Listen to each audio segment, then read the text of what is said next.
So my name's, he did a great job. I'm Casey Lau. Some of you here who may be Hong Kong refugees may know me as the Rise co-host, which I still do. It'll be back one day, but Web Summit is the main gig. But HKG DAO is something new I started to kind of assemble all the startups that are in Web3 in Hong Kong. And so I'm here to, Jasper gave us this great panel to talk a little bit about it. And I brought some of my friends from Hong Kong. Yes, we didn't come down here on a raft. The rain isn't that bad, but we did make it here and well. But let's start with Edith. Why don't you introduce yourself to the audience?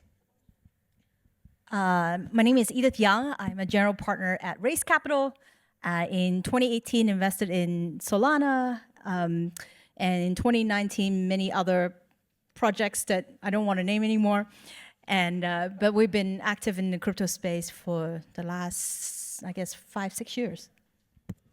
And then Karen? Hi guys, thanks for having me. I'm Karen from Memeland and aka 9gag. We're not related to SGAG or MGAG, just so you guys know.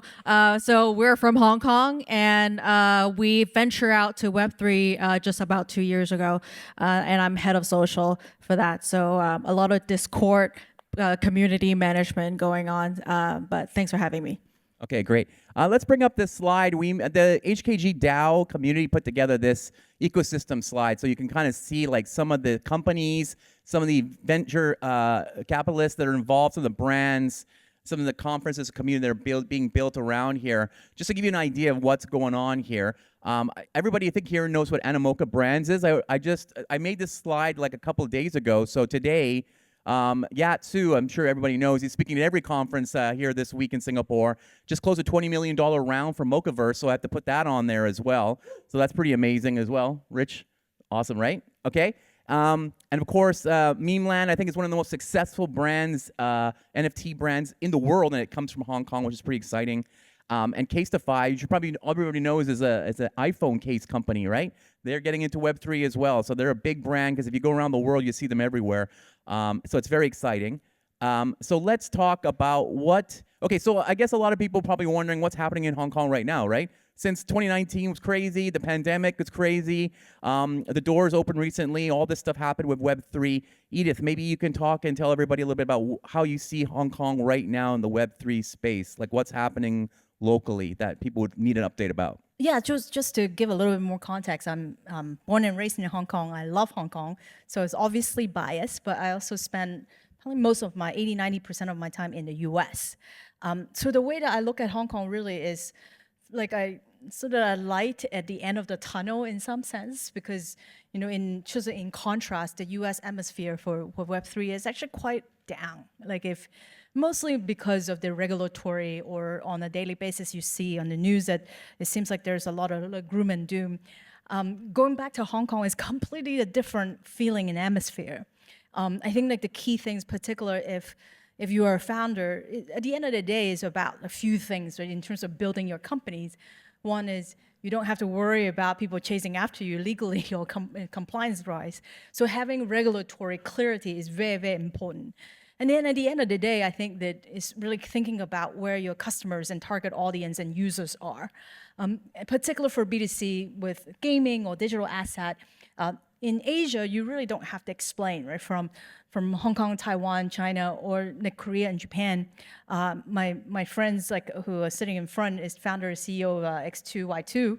And things like, in many sense, you don't have to explain. So I'm quite excited for the fact that Hong Kong at least try as much as we can to really be the hub of Web3 in Asia, to provide not only regulatory clarity, but also I ran into some friends yesterday on the plane, literally talking about now there's banking infrastructure. There are actually folks that trying to help crypto startup to open bank account. You definitely will not see that in the US. Yeah. And then on top of that, even insurance infrastructure. There are actually the equivalent of Lloyd's of London in Hong Kong that will actually help insure crypto startup.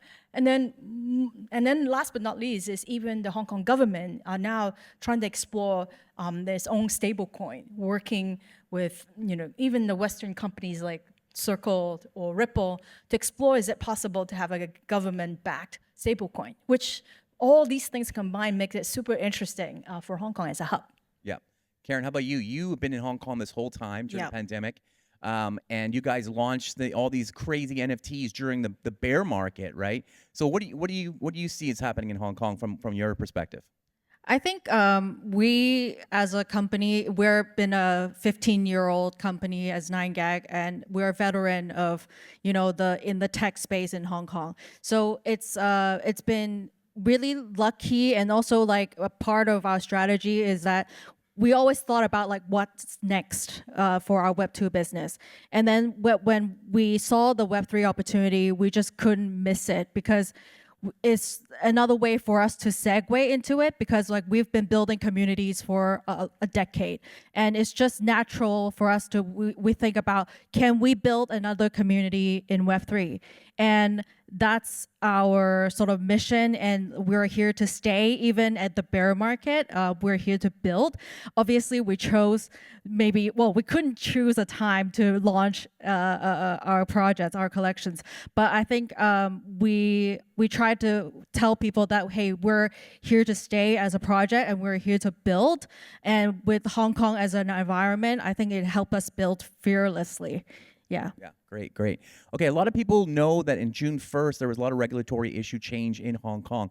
Do you think that that's giving Hong Kong more, for the crypto licenses and like that, do you think that is going to allow more people to look at Hong Kong more seriously as a place to headquarter? Do you think big companies and big exchanges will start moving back to Hong Kong this way? Or do you think it's a trap by China to like look through this and try and get people to move back and then catch them? You're funny.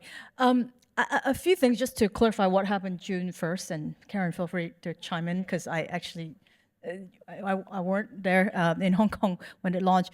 Really is now you can apply for a crypto exchange license, have a more clear, updated policy.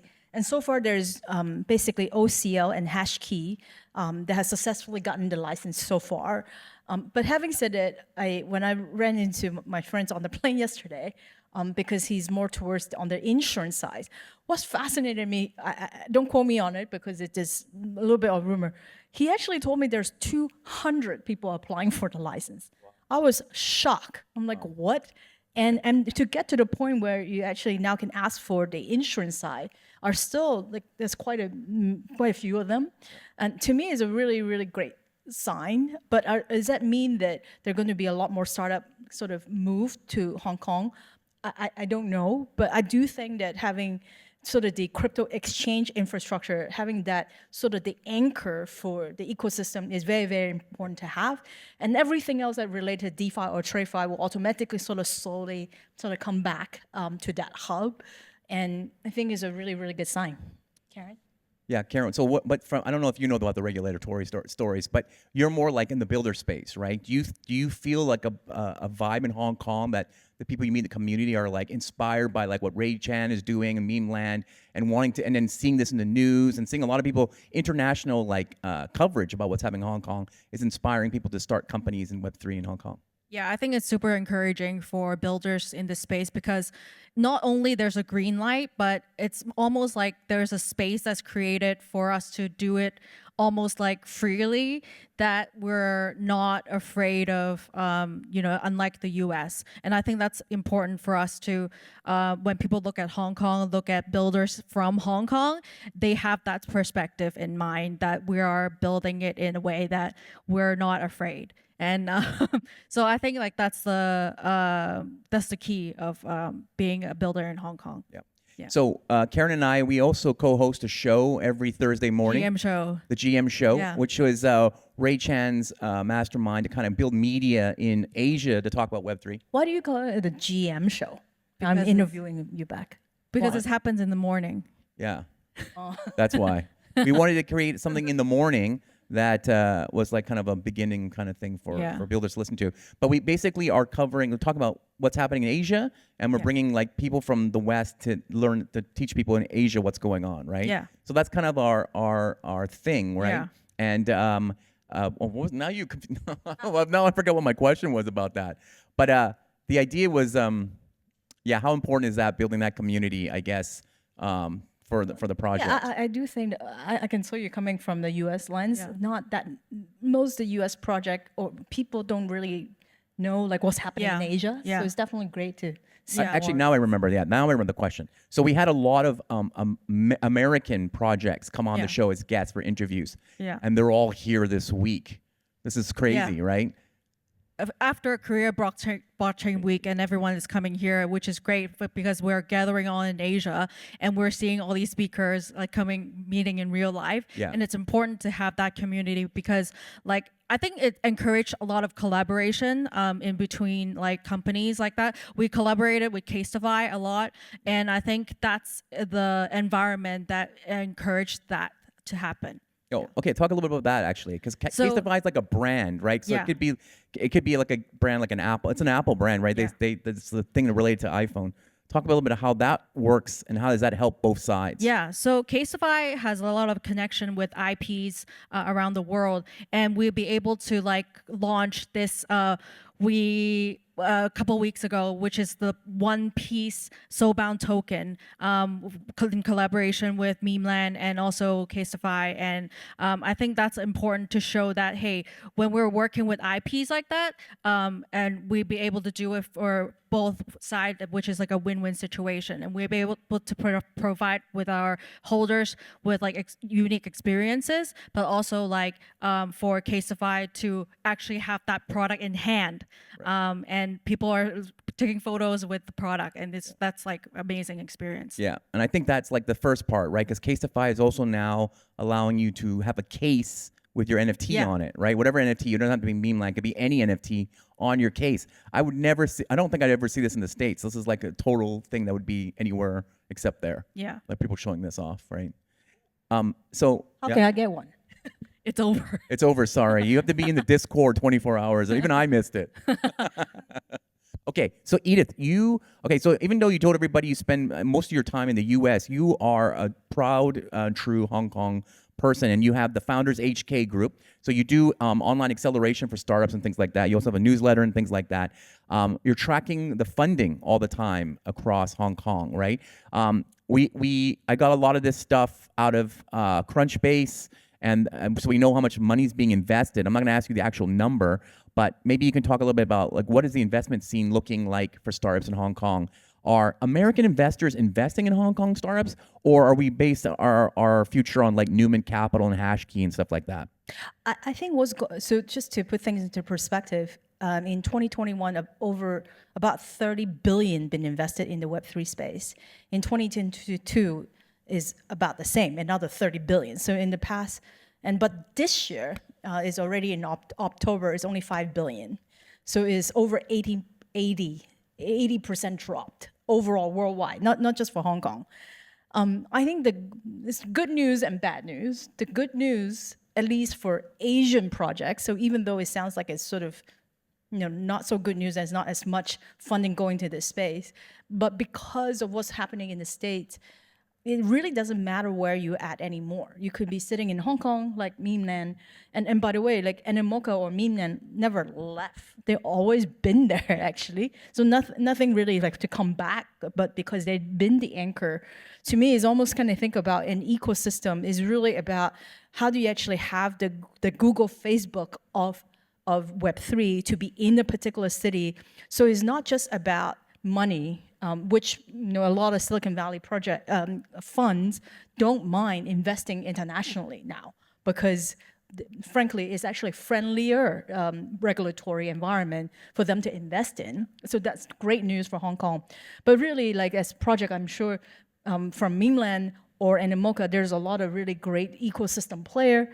It's all about your talent, money, your customers. So it doesn't matter we're sitting in Singapore or in Tokyo or Seoul or Hong Kong, to me, these are like the 4 anchor cities if you even want to grow. So this is not just for Hong Kong startup or Singaporean startup, is we actually don't have a choice. If you are Web3 founders, you have to think about all these 4 cities in terms of expansion, which make Hong Kong a very interesting place that you sort of must be there if you're in the space. Oh, that's great that you brought that Google thing, because I remember at the early stage, like Web 1 and Web 2, a lot of people wanted to invest, VCs wanted to invest in companies that were in like whatever, 20 or 30 miles around Sand Hill Road, right? And I met a startup the other day that wants to go to Cyberport just to be close to Animoca. So I thought that was kind of interesting to hear. And isn't it like interesting? Even WorldCoin, with the crazy eyeball, they actually set up shop in Hong Kong to scan everybody's eyeball. So you know for a fact that you really like need to be in Hong Kong. Yeah. How about you? But Memeland is not all in Hong Kong, right? You've got people all over the world. So talk a little bit about how many people are in Hong Kong and how many people are scattered around the world. I think it's great that like our holders are all scattered around globally, and it's not just like we're focusing on serving Hong Kong customers or holders. And I think our team is like 100% remote, but majority of them is based in Hong Kong, and we'll be able to hire internationally as well. So it's a mix of like the mothership in Hong Kong with the majority of the staff, and there's also like different satellites and different teams around the world. So that's like how we operate right now. Okay, so that's my next question, and this is a question we always ask our guests. I want to ask you that same question. Hiring and education for people to get into Web3, right?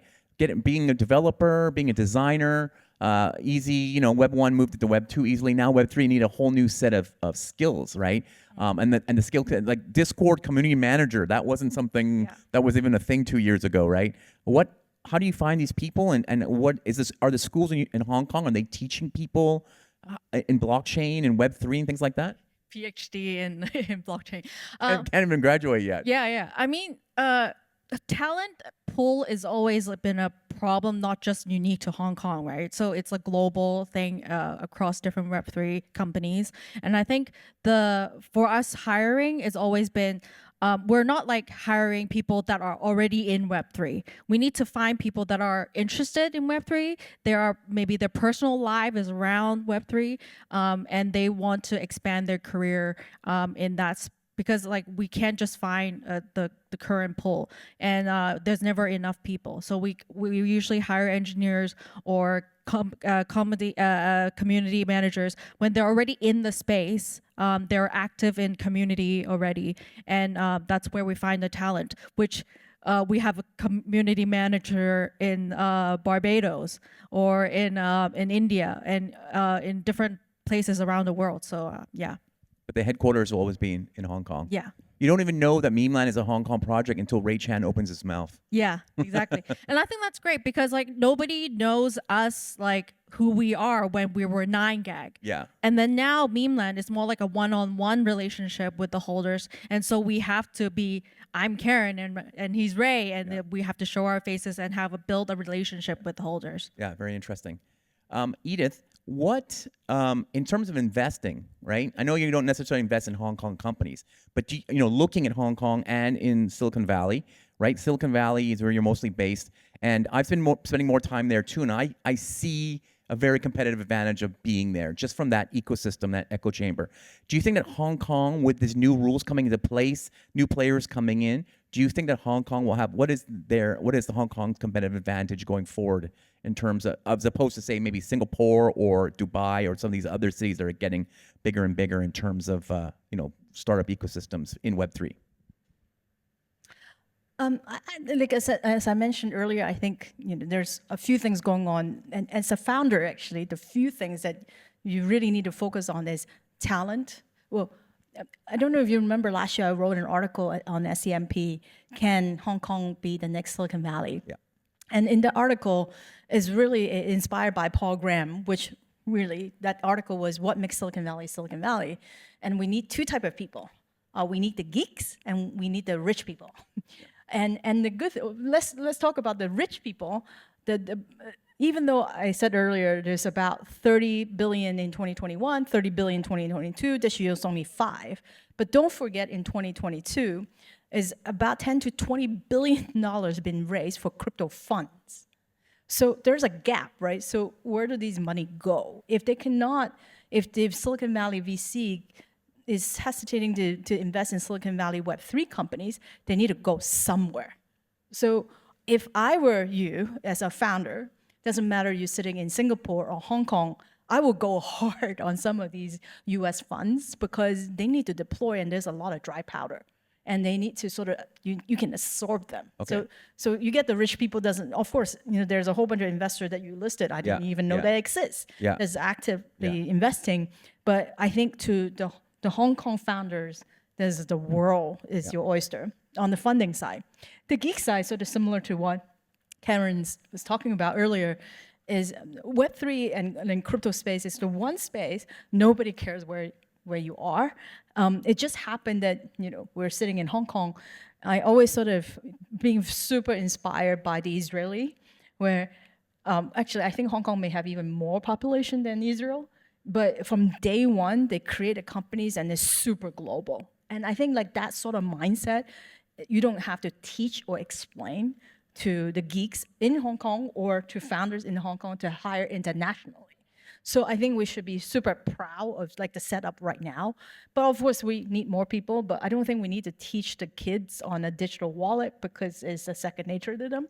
So the combination of all that, I'm super psyched and that's it. Yeah. Okay.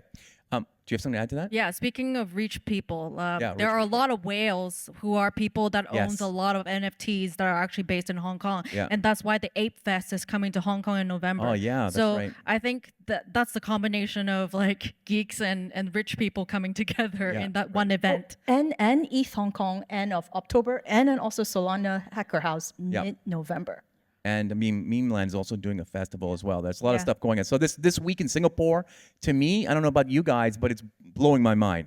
There's so many events happening this week. So many things are going on in this space here, which is exciting. But what's it going to look like next week? I don't know, right? Maybe Singapore just kind of goes back to normal. I don't know. But Hong Kong's and Korea had its week last week, and Hong Kong will have its week in the first week of November. So that'll be very exciting as well. Okay, let's just look negatively now. What are some challenges you have in Hong Kong that you think are, a little bit problematic in building, right? Is it, I mean, we know Hong Kong's super expensive, but I heard rents went up here 40% over the last year. So there's a big competition now. Who can be more expensive? There's always those lists out there. They're like, what's the most expensive city? And you got like Hong Kong and Singapore interchanging every other month, right? But is that the only negative downside of Hong Kong, or do you see other things? Either one can jump in. I think as a builder, I think there's always this underlining thing where we have to look at the future holistically, and we also have a Singapore registration company here, so we're just like we need to prepare for anything that happens, right? So I think like that's like the underlining. Okay, that's very very underground Yeah. said, but yes, Yeah. we understand what you're saying. How about you, Edith? Is there anything like any challenges you see? You really understand? Well, I don't know. Well, I think kind of outside looking in, the biggest question mark is, particularly as an investor to various different founders, Hong Kong is part of China. So if there's a change of the Chinese policy towards the space, what's that going to happen? So this is something but I'm the type of person where I don't want to worry about things that I cannot change. So at the end of the day, it's all about risk management, as you said. And I think that being part of crypto, just by nature, all the, let's say you're in the crypto exchange space, by nature, you just basically get licensed literally in every single corner of the world, just to make sure that you are doing the right KYC AML compliance for that particular geography. So I think that is something that in terms of the policy change and the potential risks is something that if we, as a founder or investor, just need to pay attention to. Yeah, great. Okay, we're almost out of time here. So Karen, what is something that you think, okay, so the main question is, can Hong Kong become a Web3, epicenter hub? What do you think? I think that's a high potential that I'm really hopeful, and I'm painfully bullish, as a lot of our community members said. Okay. Yeah. How about you, Edith? It's already Yeah, okay. one of the biggest hub. Why Okay. not?